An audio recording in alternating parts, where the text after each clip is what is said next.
All right, let's talk about the Ariana Grande thing, just so we get to it. I don't want to have a situation where we don't talk about it. So Ariana Grande was obviously, as many of you know, a child star during the Nickelodeon Dan Schneidke's era. And people have been wondering what her thoughts were on this whole situation as she was there. And she's a big star now. So far, she had not commented on it. Yeah, she starred in Victorious, which was title role, the spinoff of Sam and Cat. No, those are the two shows. Oh, wait. Yeah, she was in Victorious she was from in the 2010 cartoon? to 2013. Is Sam and Cat a cartoon? You're thinking of Cat Dog. Yeah. Sam and Cat was her character on Victorious, and she got a spinoff with the girl from iCarly. Okay. Wow. Got it. Okay. I only know her as the musician. I didn't even know she was a child. Yeah, star. she in like the last year got so popular, like musically, and it was just very clear that like Because she was just she was a side character on that show. I mean, she was in it a lot, but she wasn't the main character. That's crazy. There's a crazy pipeline of Disney to like pop star. Yeah, and Nick. Yep. JoJo was a Nick kid too, and Dance Moms though. Wait, JoJo was a Nick kid? After she was already established, she went to Nick. Yeah. Oh, and then well, you look at great talents like Jake Paul. Yep, Disney. He was straight Bizarre pipelined Park. into music stardom. Logan Paul, he was there. I saw him. He did some backflips or something on the show. That was good. Did you know that Olivia Rodrigo was on Bizarrevark with Jake Paul? I think I did know that. You told me that. Isn't that crazy? That is So such crazy. a weird.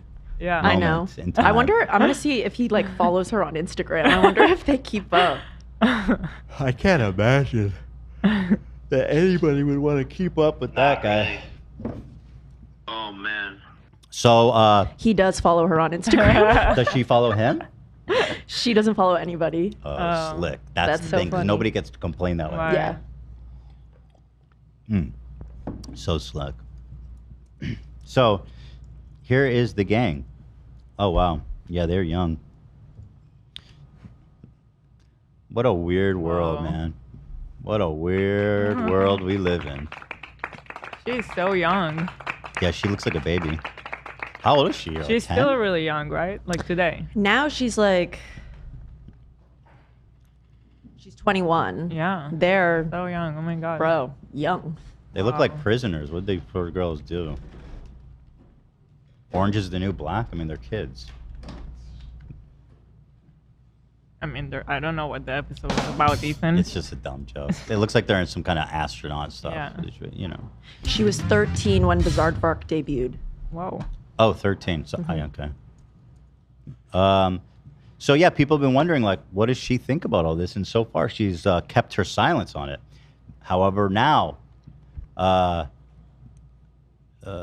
she joined Penn Badgley on a podcast called Pod Crushed.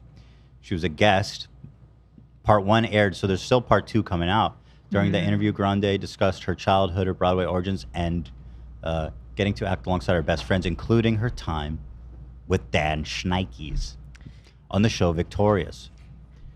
She reflects on her time at Nickelodeon, and she says she's reprocessing her time there after Quiet on the Set. Here's a little excerpt for you guys. Do you think SpongeBob's in the waiting room?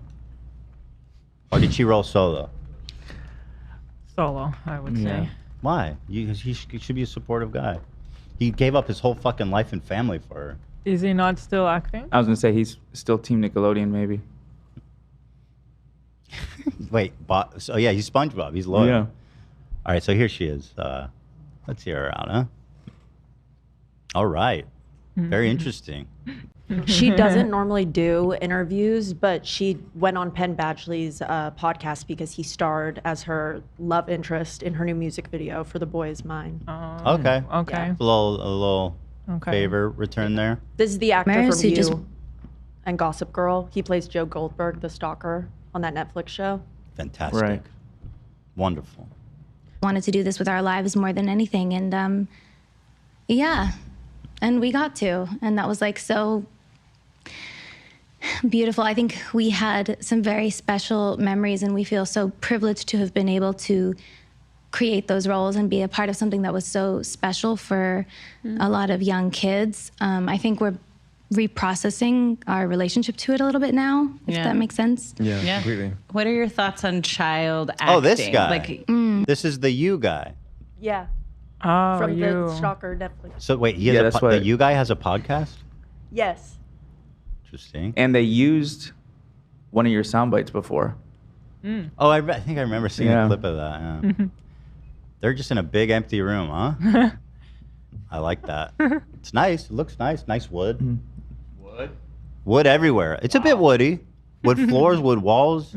I would love to hammer a nail into that wood. How many shots do you think you could take it out? 17. 17, exactly. Easy. Every time. Easy. Is this a good podcast? Is the You guy a good podcaster? He's a great speaker, I think. And I think he's so fucking cool. Is he a heartthrob? Yes. Yeah, he is. I love him. He's a great dancer, too. He gets silly on TikTok. Would you date him? Yep. For the, let me finish. What? Would you date him knowing that in a year he'd kill you? He'd love you unconditionally. After a year, he'll kill you. It would be a year of like a better love than I would get for my whole life if I lived to 100. This is like Don Juan. Like, it doesn't get better than this. I would think about it at least. Yeah.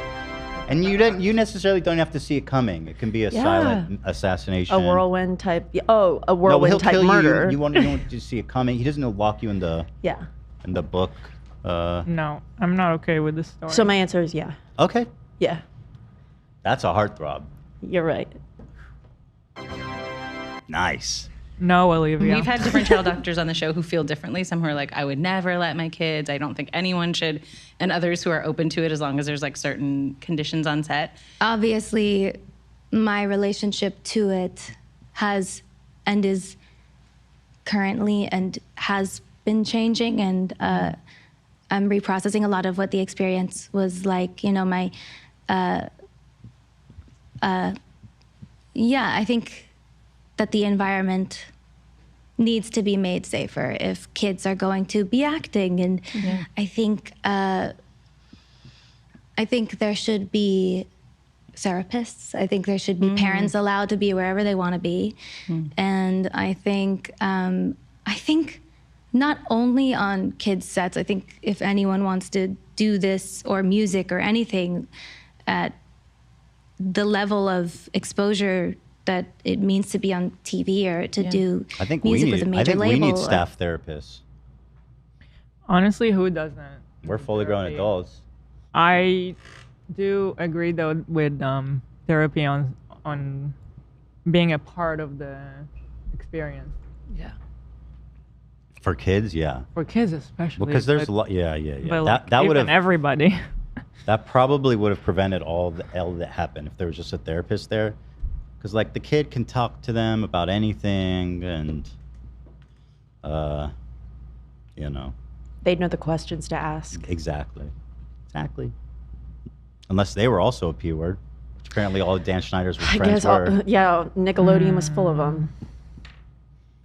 Or whatever, there should be in the contract something about therapy is mandatory twice a week or thrice a week or something like that. And I was actually talking to Max Martin about this the other day because he was always such an amazing person to talk to about the stressful parts of what I was experiencing. Yeah. And he was just amazing. But a lot of people don't have the support that they need to get through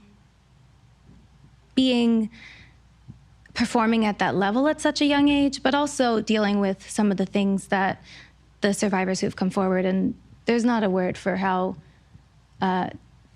devastating that is to hear about. And so I think the environment just needs to be made a lot safer all around. And like I said, I'm still in real time processing my... Yeah, and the good thing is that most child actors are on YouTube now, and their parents look after them, so you don't have to worry about their welfare at all. Yeah. So it's actually... it's gotten much better for child actors.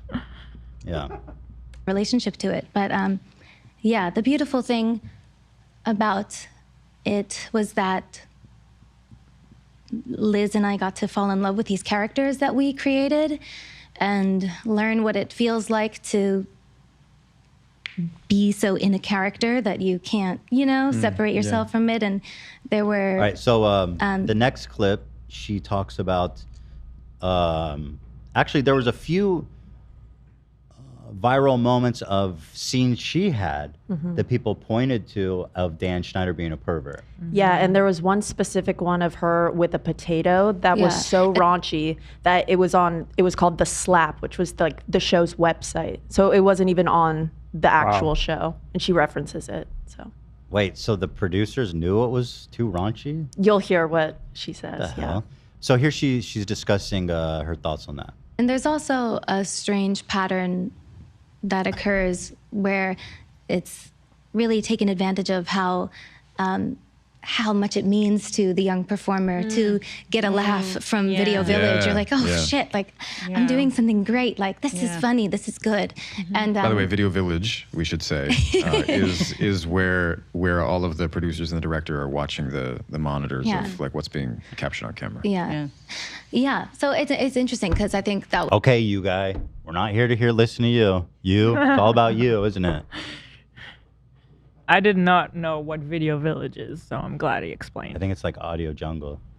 Audio Jungle. Yeah, it's like the little swarm. Video Village is actually in Audio Jungle. Yeah, it's a location within the Audio Jungle.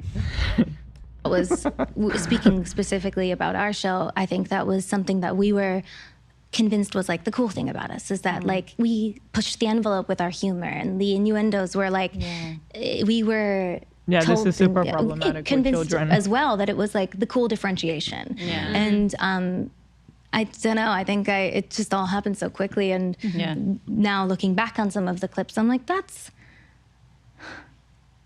damn, like really? And And shit, like if my daughter, you know, sorry to, you know, I just, you think about it, it's like if I had a daughter, it's like, and the craziest part of that is like how many people have to approve it. Like when you start working in so television, many adults, so many 45 adults, adults. so many adults approved that. So that's I don't like, believe the there's no you guy. spirit of I don't buy it. I think he's doing that. He's pretending right now.